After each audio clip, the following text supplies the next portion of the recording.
Now in question number 5 again it is given that these two figures are similar. Now if these figures are similar, then their corresponding angles will be equal, but their sides can be different. The ratio of their sides will be equal. So we will use same definition of similarity to solve this question as well. To find this angle x, it is very simple. This x has the corresponding angle 100 over there in the figure that is similar to this figure. So this x will be equal to this 100, because in similar figures corresponding angles are always equal.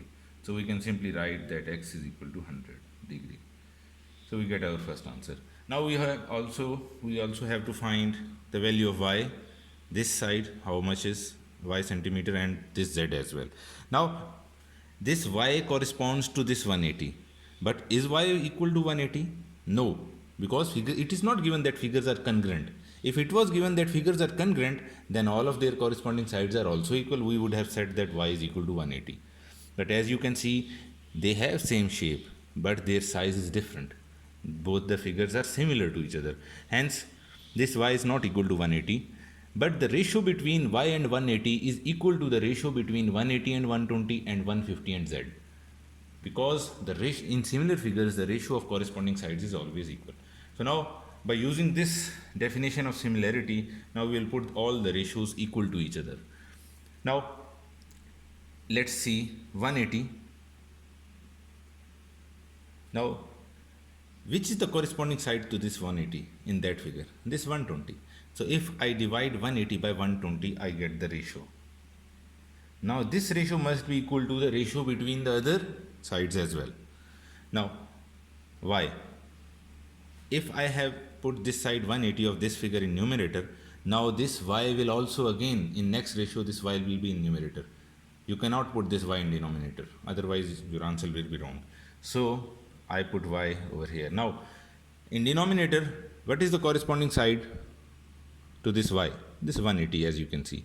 So y over 180 will have the same answer as 180 over 120. So y over 180. Now last one. Now the third pair of sides. This 150. I will put 150 in numerator because all of these sides I am putting 180 y and now 150 in numerator. Now I have to find out what is the corresponding side of this 150 in that figure, which is obviously this one, which is not given over there. But as we know that all houses are built such that all the walls are of equal height. So if this is z, then this must also be z, and this must be z as well. So these value will also be same, so we can put z over here.